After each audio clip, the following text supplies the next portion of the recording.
Dear students, today we will discuss the topic concord, means agreement of subject and verb from level 2 read syllabus English language। आपको मैंने कल बताया था, पिछले वाले वीडियो में बताया था आपको कि किस तरह से हम जो है ग्रामर को जब पढ़ते हैं तो हमें ये नॉलेज होना चाहिए कि कौन सी नाउन सिंगुलर है, कौन सी नाउन प्लूरल है। ऐसे प्रोनाउन के बारे में हमको आइडेंटिफिकेशन होना चाहिए। तो मैंने आज चार्ट बनाया है। पहले आपको प्रीवियस में आपको समझाया था कि हमें क्या क्या टेक्निक्स का वो करना है। तो एक छोटा सा चार्ट मैंने आपको बनाया है। इस चार्ट से भी आप आइडेंटिफाई कर सकते हो, बहुत बड़ी समस्या को आप छोटी सी कर सकते हैं, जिसको आराम से आइडेंटिफाई कर सकते हो कि सिंगुलर नाउन और प्लूरल नाउन कैसे, मतलब किस तरह से आप डिफाइन करेंगे। तो एक बिल्कुल स्टार्ट है कि ये कॉनकॉर्ड आप समझ गए होंगे कि एक समझौता है। ये कॉनकॉर्ड एक सामंजस्य है। कॉनकॉर्ड कोई मतलब ऐसा वो नहीं है कि कोई इसका कोई ग्रामर का नियम है। यहाँ कॉनकॉर्ड अपने आप में एक सब्जेक्ट और वर्ब का तालमेल है, जो कनेक्टिव के आधार पर, प्रीपोजिशन के आधार पर, नाउन्स के साथ जो कंजक्शंस है उनके आधार पर और कंडीशनल के आधार पर ये चेंज हो जाते हैं। जैसे आप बात करें, जैसे कंडीशनल आता है तो कंडीशनल में क्या होता है, इफ़ के साथ में जब आप बात कर रहे हो इफ़ और यह हेड कंडीशनल है तो इसमें आई के साथ में भी वर आता है, ही के साथ में भी वर आता है। मतलब क्योंकि अनरियल वर्ब एक्ट होता है उसमें। जब वुड का प्रयोग कर रखा हो इफ़ वाले में सेकंड कंडीशन होती है। फर्स्ट कंडीशन हमेशा पूरी हो जाती है लेकिन सेकंड कंडीशन पूरी नहीं होती है। तो कंडीशनल में क्या होता है कि इफ़ के साथ में यदि दूसरे पार्ट में वुड आ रहा हो, WOULD वुड, अगर वो आ रहा होता है यानी इसका मतलब सेकंड कंडीशन होगी। ऐसे थर्ड कंडीशन होती है, लेकिन सेकंड कंडीशन में क्या होता है, उसका समानार्थी वर होता है। जैसे वर्ब की फर्स्ट फॉर्म होती है इजेमार होती है, तो इफ़ के साथ में इजेमार की जगह वाज वर का प्रयोग होना चाहिए, लेकिन वाज वर में से भी वर का प्रयोग हो जाता है जब कार्य करने वाला काल्पनिक कार्य कर रहा है जो निश्चित नहीं है, वो उसके स्तर के अनुसार नहीं है। जैसे मैं ऐसे बोल रहा हूँ जैसे मैं कोई मोदी हूँ, मैं कोई नरेंद्र मोदी हूँ, मैं कोई देश का प्रधानमंत्री हूँ, मतलब वह ऐसे व्यवहार करता है जैसे वो, यानी वह का मतलब he acts as if he were Narendra Modi, मतलब वर का प्रयोग किया जा रहा है ही के साथ में। तो जहाँ अनरियल कार्य होता है, अवास्तविक कार्य होता है, तो वहाँ अवास्तविक क्रिया ऑटोमेटिक आती है। तो ये कंडीशनल होता है। इसी प्रकार से आप एक छोटा सा चार्ट है, इसको आप देखें कि इधर सिंगुलर की सिचुएशंस पैदा की है कि सिंगुलर वर्ब कब आएगी। आपको ये आइडेंटिफाई करना है कि ये सिंगुलर नाउन्स या प्रोनाउंस हैं। ठीक है, पहले आप देखेंगे कैटेगरी सिंगुलर की, देखेंगे आप सिंगुलर नाउन प्रोनाउन की। ये तो आप जानते हैं ही, सी, इट और नेम। नेम भी आप सिंगुलर, नेम में जहाँ एस लग रहा है कि बहुत सारे लोगों के नाम होते हैं, तो एक सिंगुलर नेम हो और ही, सी, इट आ रहा हो तो हमेशा आपको ये पता है, कल बता दिया था पिछले में, कि इसमें वर्ब आएगी सिंगुलर आएगी। अब सिंगुलर वर्ब का तो आपको आइडेंटिफिकेशन होना ही चाहिए कि जहाँ क्रिया में एस एस लगता है, ठीक है ना, वो सिंगुलर हो जाती है। बहुत सारी क्रियाएं जिनमें एस एस नहीं लगता है, जैसे इज में कोई एस थोड़ा लग रहा है लेकिन वो सिंगुलर है। तो हमको इतना कॉमन सेंस होना चाहिए कि कौन सी सिंगुलर वर्ब है। अब सिंगुलर वर्ब का प्रयोग कहाँ होना है, तो ही, सी, इट, नेम। इसके बाद जहाँ कहीं भी किसी सेंटेंस में ईच आएगा, नन आएगा, नो वन आएगा, एवरी के मतलब एवरी वन, एवरी भी अपने आप में सिंगुलर नाउन है। एवरी के साथ एवरी वन भी शामिल कर लें आप, जैसे एवरी हो तो एवरी वन भी सिंगुलर ही होगा। ऐसे ही आइदर ऑफ, तो ये सिंगुलर है। ऐसे ईच और एवरी, ये दोनों अगर मिल जाते हैं, दोनों एक साथ भी आते हैं कई बार, each boy and every girl, ध्यान दें आप इसको। तो ऐसी सिचुएशन आएगी तब भी आपकी सिंगुलर वर्ब भी आएगी, क्योंकि ईच का मतलब भी प्रत्येक है और एवरी का मतलब भी प्रत्येक है। सिंगुलर एक के लिए आ रहा है और मैनी के साथ में अगर ए आ गया तो भी सिंगुलर वर्ब आएगी। इसी प्रकार से कहीं पर भी, जैसे ये शब्द ऐसे हैं जिनमें आपको एस लगा हुआ दिखाई दे रहा है, जैसे फिजिक्स है, इकोनॉमिक्स है, ऐसे वेजेज है, न्यूज़ है, मीन्स है, आर्म्स है, ये असेट्स है और इनिंग्स है। ये आपको एस लगे हुए दिखाई दे रहे हैं, लेकिन ये सिंगुलर नाउन्स हैं, इनके साथ में हमेशा सिंगुलर वर्ब आती है। इसी प्रकार से आप देखें, नन के साथ में अगर सिंगुलर नाउन आ रही है, नन के साथ में यदि नन के तुरंत बाद में यदि सिंगुलर नाउन यानी एक वचन क्रिया, एक वचन संज्ञा आ रही है, इसी प्रकार से मोस्ट ऑफ के साथ में भी सिंगुलर नाउन आ रही है, तो आप सिंगुलर वर्ब का प्रयोग करें। इसी प्रकार से सिंगुलर नाउन के साथ में यदि प्रीपोजिशन आ रही है, सिंगुलर नाउन हो और उसके साथ में प्रीपोजिशन आ रही है, तो भी आपको वर्ब सिंगुलर का ही प्रयोग करना है। मान लो नाउन ही प्लूरल होती, यहाँ कर बहुवचन संज्ञा होती, तो आप तो प्रीपोजिशन का प्रभाव भी यहाँ संज्ञा के अनुसार पढ़ रहा है कि संज्ञा उससे पहले कैसी है। वही संज्ञा है, जैसे आफ्टर है ना, आफ्टर बिफोर जो भी है वही है, प्रीपोजिशन तो वही है, लेकिन उसके पहले कौन सी नाउन लग रही है। अगर बहुवचन लग रही है तो बहुवचन क्रिया आएगी। तो ऐसे ही मोर देन के बाद में सिंगुलर नाउन आती हो, अगर मोर देन लिखा हुआ हो और उसके बाद में अगर एक वचन कोई संज्ञा हो तो एक वचन, मोर देन के पीछे अगर बहुवचन आएगा। ये कंडीशनल है, आप इन पे ध्यान दें। जैसे यहाँ नन के साथ में सिंगुलर लिखा है, लेकिन मान लो कोई वाक्य में नन के बाद में सिंगुलर की जगह प्लूरल आ गई तो प्लूरल क्रिया हो जाएगी। ये कंडीशनल बातें हैं। नन के साथ, नन अपने आप में एक वचन है, लेकिन नन के पीछे यदि सिंगुलर वर्ब नाउन आएगी तो ही सिंगुलर वर्ब आएगी। ये नन के पीछे यदि बहुवचन को संज्ञा आ गई तो क्रिया बहुवचन हो जाएगी। इसी प्रकार से मोस्ट ऑफ में भी वही पोजीशन है। इसके पीछे अगर प्लूरल नाउन आ जाती है, ये अगले चार्ट में आपको समझाया जाएगा इधर वाले में, तो मोर देन के बाद में सिंगुलर संज्ञा आ गई तो आपको उसका प्रयोग करना है सिंगुलर वर्ब का। ऐसे ही हेयर, हेयर ऐसे बहुवचन का प्रतीक होता है। बाल, बहुत सारे बालों को भी आप हेयर ही कहेंगे, हेयर्स कभी नहीं कहेंगे। उसके बाल सफ़ेद हो गए हैं तो हिज हेयर इज वाइट कह दो, ग्रे कह दो, लेकिन इज का प्रयोग होगा, कभी आर नहीं आएगा।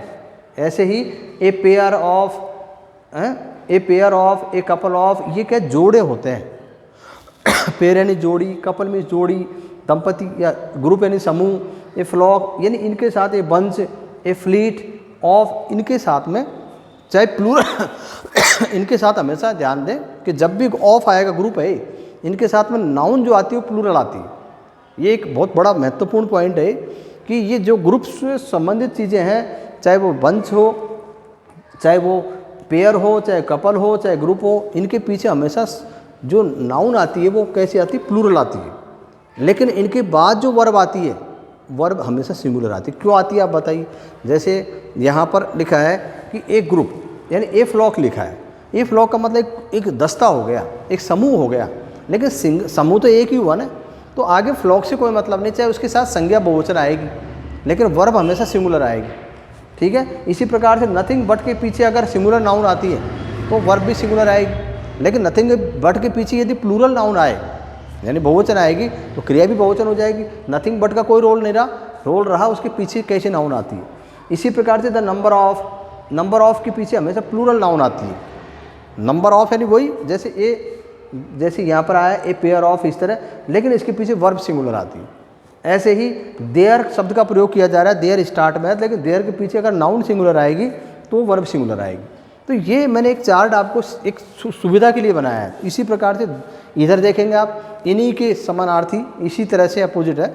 ये कैटेगरी ऑफ प्लूरल नाउन और प्रोनाउन की है। कंडीशन पैदा हो रही है कि यदि सिंगुलर नाउन है या प्रोनाउन है और इन दोनों को, जैसे राम और श्याम दोनों सिंगुलर हैं, लेकिन किससे जुड़ गए, एंड से। तो यह लिखा है ये कनेक्टेड विद एंड, ये अगर एंड से जुड़ जाती है, एक सनातन सत्य वाली बात है कि यदि कोई भी दो कर्ता यदि एंड से जुड़ जाएंगे, दो सब्जेक्ट, चाहे वो नाउन हो चाहे प्रोनाउन, तो उनके साथ वर्ब कैसी आएगी, हमेशा प्लूरल आएगी। लेकिन ये अपवाद भी है इसका कि जैसे एंड से जुड़ने के बाद भी वो अगर एक का ही भाव प्रकट करे, जैसे ब्रेड एंड बटर, रोजी रोटी होता है, एक ही शब्द है ना। ऐसे बहुत सारे शब्द हैं जिनका उनको दोनों को जोड़ दिया जाता है, लेकिन उन दोनों को जोड़ने के बाद वर्ब उनके साथ में सिंगुलर आती है। तो नियम तो यही है, वो तो अपवाद है मैं बता रहा हूँ। तो ये तो नियम है कि एक वचन करता, तो एक वचन जो भी सिंगुलर जो भी नाउन से प्रोनाउन से यदि वो जुड़ जाते हैं एंड से, तो क्रिया ऑटोमेटिक बहुवचन हो जाती है। इसी प्रकार से जैसे कैटल है, पीपल है, वर्मिन है, डजन है, पुलिस है, ये शब्द सारे के सारे प्लूरल को वो करते हैं, यानी बहुवचन को ये आइडेंटिफाई करता है, जिनके साथ हमेशा वर्ब कैसे आएगी, बहुवचन यानी प्लूरल क्रिया आएगी। ठीक है। ऐसे ही मैनी अपने आप में प्लूरल है, मैनी के साथ ए जुड़ जाता है तो सिंगुलर है, मैनी के साथ ए जुड़ेगा तो सिंगुलर क्रिया आएगी। लेकिन मैनी अकेला आ रहा है तो मैनी बॉयज़ हो गए, जैसे मैनी बॉयज़, तो वर्ब तो ऑटोमेटिक कैसे आएगी, बहुवचन ही तो आएगी, क्योंकि बॉयज़ आ गया। लेकिन मैनी के साथ ए आ गया तो वो मैनी ए बॉयज़ होते हुए भी वो वर्ब सिंगुलर आएगी।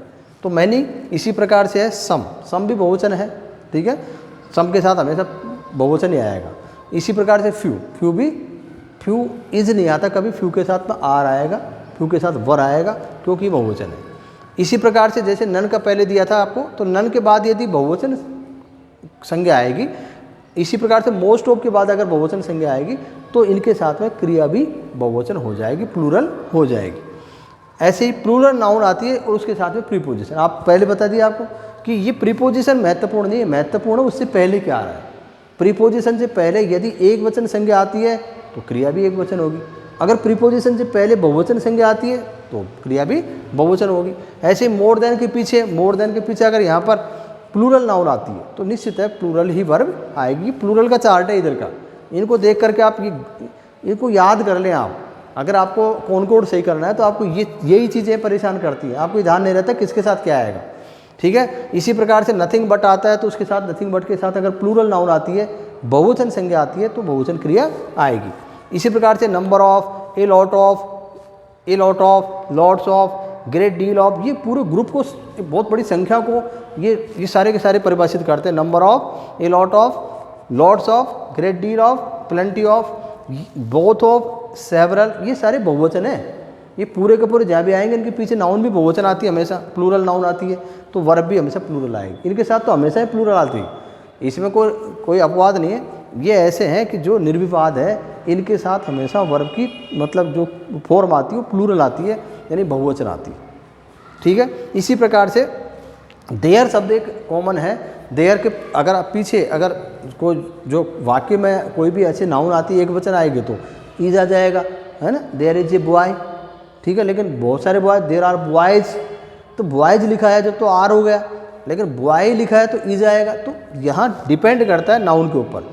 देयर के बाद कौन सी नाउन आती है, यदि प्लूरल आती है तो प्लूरल वर्ब आएगी। तो एक बिल्कुल मैंने आपको चार्ट समझाया। अब कुछ चीज़ें ऐसी हैं जिनको आपको अलग से देखना है। इनमें मतलब इनको आप चार्ट को समझने के बाद में आप ये देखें कि सेंटेंस जब आता है उस सेंटेंस में दो संज्ञाएं जुड़ी रहती है, दो नाउन्स जुड़ी रहती है। अब आपके सामने मुसीबत हो जाती है कि हम क्रिया किसके अनुसार लगाएं। कई बार क्या होता है, सब्जेक्ट जो है एक वचन और बहुवचन दो संज्ञाएं एक साथ आ जाती है। कई बार वाकई में बहुत ऐसे एग्जाम्पल्स होते हैं। तो उसमें क्या होता है कि कैटेगरी है, मतलब एक तो अलॉन्ग विद वाली है, एज वेल एज है ना। जैसे मतलब एक तो एज वेल एज है, एक अलॉन्ग विद है।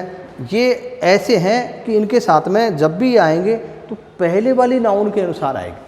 ये जब भी वाक्य में आएंगे तो इनके सेंटेंस के साथ में फर्स्ट जो नाउन होगी वो एक वचन है तो एक वचन क्रिया आएगी, अगर वो बहुवचन है तो बहुवचन क्रिया आएगी। बाद का कोई रोल नहीं है। इसका उल्टा है, either or, neither NOR, not only, but also, both and, ये आते हैं तो इनमें बाद वाली नाउन के अनुसार आते हैं। यानी आपको ये देखना है कि यदि वाक्य में एज वेल एज, विद और अलॉन्ग विद अगर ये आ रहे हैं तो इसमें पहले वाले नाउन के अनुसार आते हैं।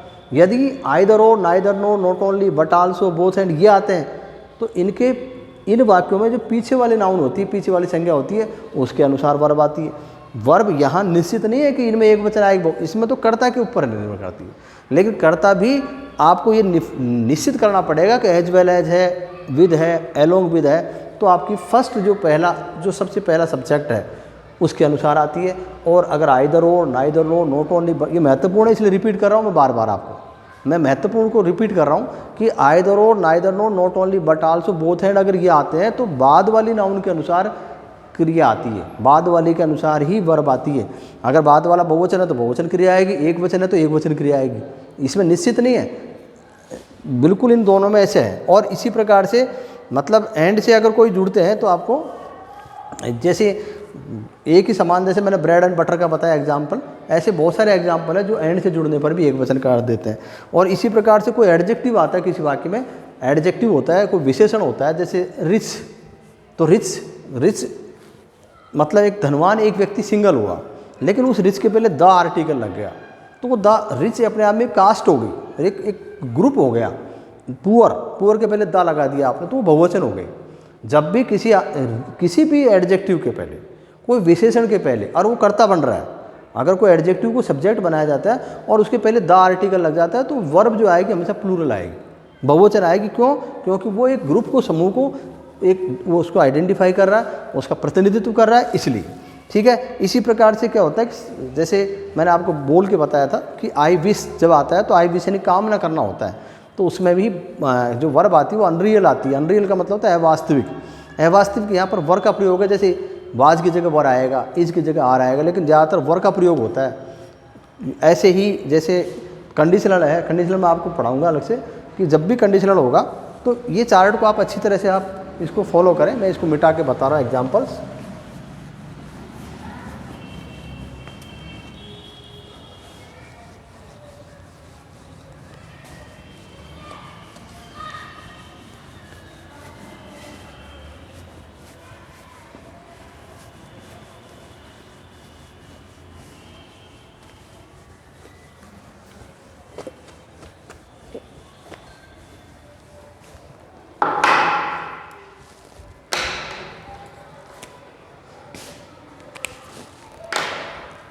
अब कंडीशनल क्या है कि जो कंडीशनल होता है जैसे इफ़ और हैड, ये दो कंडीशनल है। तो इनकी क्या होती है कंडीशन, ये काम करती है। पहली कंडीशन है इफ़ आएगा तो एक भाग में यदि वर्ब की फर्स्ट फॉर्म आ गई, ऐसे एस आ गया, तो दूसरे भाग में यहाँ पर विल प्लस वर्ब की फर्स्ट फॉर्म आती है। यानी ये रियल है, ये मतलब ये एक्ट जो होता है ना, ये पहली कंडीशन काम करती है। किसी वाक्य में इफ़ आएगा, इफ़ के साथ में यदि प्रेजेंट इंडेफिनिट आ गए तो दूसरे में फ्यूचर इंडेफिनिट आएगा, कंडीशन काम करती है। इसी प्रकार से दूसरी कंडीशन जो होती है ये अनरियल होती है। इफ़ के साथ में यदि वर्ब की सेकंड फॉर्म आ गई, यानी ये पास्ट है, ये पास्ट है, इसका आप डिड का प्रयोग भी कर सकते हैं, ठीक है। और यहाँ पर आएगा वुड प्लस वर्ब की फर्स्ट फॉर्म। यही एक मेन चीज़ है जिस पर जो फोकस देना है अपन को। और तीसरी कंडीशन होती है इफ़ के साथ में हैड प्लस वर्ब की थर्ड फॉर्म होती है, और यहाँ पर वुड में हैव जुड़ जाता है। वुड में क्या जुड़ता है, हैव प्लस वर्ब की थर्ड फॉर्म हो जाती है। अब ये जो सेकंड कंडीशन है, ये तो कंडीशन आपकी मतलब ये क्या है, यहाँ से इम्प्रोबेबल चालू हो जाती है। पहली वाली तो क्या होती है शर्त, जैसे यदि तुम पढ़ोगे तो पास हो जाओगे, if you work hard you will pass. Work hard मतलब प्रेजेंट इंडेफिनिट आ गया तो यू विल पास। लेकिन सेकंड कंडीशन है वो अगर इम्प्रोबेबल है, मतलब वो पूरी होने वाली नहीं है, तो जैसे यहाँ पर दे दिया इफ़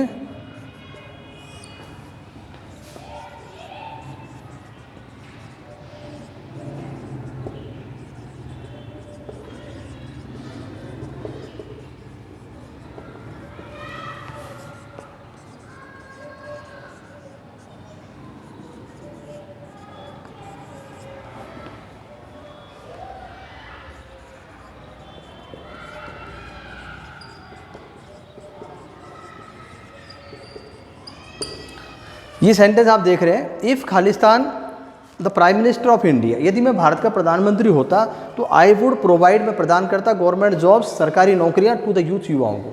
यानी ये अब मैं हूँ नहीं, मैं सचमुच में नहीं, मैं कुछ भी कह सकता हूँ, तो मैं नहीं हूँ और मैं वो काम कर रहा हूँ, तो यहाँ पर ये अनरियल वर्ब होती है, तो यहाँ वर्ब का प्रयोग होता है। आप ध्यान दें इसको, क्योंकि यह वुड का प्रयोग हुआ है। जिस वाक्य में वुड के साथ में वर्ब की फर्स्ट फॉर्म आ रही है और एक्ट यदि अनरियल है, अनरियल यानी अवास्तविक है, अब उसको आप गले ही नहीं उतर। यदि मैं पक्षी होता तो आसमान में उड़ता, आप पक्षी थोड़ी हो। तो कहने वाला तो जो नहीं है वो काम करने की बात करता है, तो वहाँ पर अनरियल वर्ब आती है और वर्ब का प्रयोग होता है हमेशा। ये एक एग्जाम्पल है। ऐसे विश के साथ में आई विश जहाँ भी आएगा तो यहाँ दे दिया आई विश, मैं कामना करता हूँ कि आई वर खालिस्तान। क्या होता है, मैं जैसे मान लो अभी तो मैं एक टीचर हूँ, लेकिन मैं टीचर की जगह मैं अपने आप को कहूँ कि मैं आई वर पॉलिटिशियन,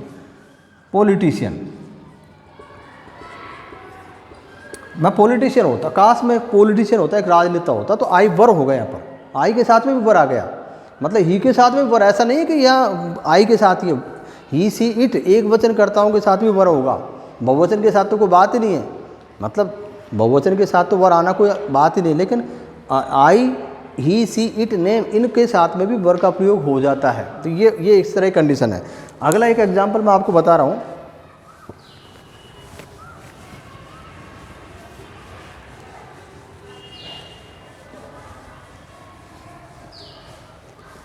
नेक्स्ट एग्जाम्पल है आइदर और नाइदर और नॉट ओनली बट आल्सो का। जैसे आइदर यू और ही, खालिस्तान,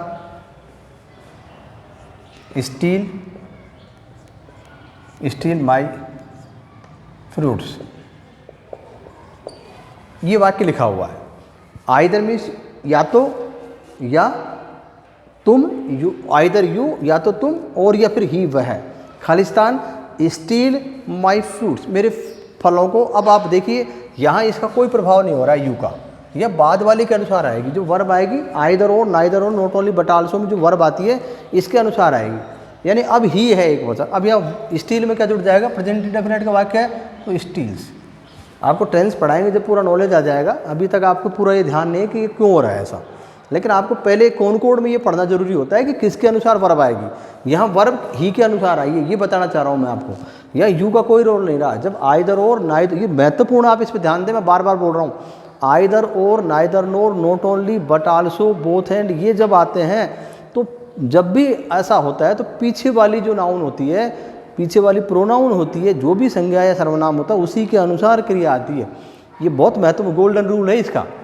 ऐसे जैसे विद है, अलोंग विद है, एज वेल एज है, इसमें पहले वाले के अनुसार आता है। जैसे यहाँ ये तो पहला एग्जाम्पल था। दूसरा जैसे यू, यहाँ लिखा है एज वेल एज ही, यहाँ लिखा स्टील, माई फ्रूट्स। इस वाक्य को देख रहे होंगे आप, यहाँ यू आया था, यहाँ ही आया था, यहाँ भी यू आया और यहाँ भी ही है, लेकिन अब जोड़ने वाला शब्द आ गया as well as. As well as आते ही आपकी ये पीछे वाला फेल हो गया, अब इसके अनुसार है तो यू के अनुसार स्टील आएगा, क्योंकि यू के साथ में एस एस नहीं लगता है, ही सीट नेम के साथ एस एस लगता है, तो आई वी यू दे के साथ नहीं लगता है। तो यहाँ पर अब कंडीशन बदल गई नहीं, तो आप ये बिल्कुल दिमाग में बैठा लो कि either or, neither nor, not only but also, both and, ये आते हैं तो इनमें पीछे वाले नाउन के अनुसार, पीछे वाले नाउन के अनुसार ही वर्ब आती है। चाहे वो पीछे नाउन एक वचन है तो एक वचन क्रिया आएगी, बहुवचन है तो बहुवचन है, लेकिन विद, अलॉन्ग विद और एज वेल एज इनमें पहले वाली नाउन के अनुसार आती है। ठीक है ना। तो ये टॉपिक है, इसके आप एक्सरसाइज करें, बहुत अच्छा टॉपिक है। इसके आधार पर ही आपके ग्रामर स्टार्ट होती है। आपको पहले ये नाउन्स का पता होना चाहिए। आज इतना ही कराएंगे, ठीक है, ओके।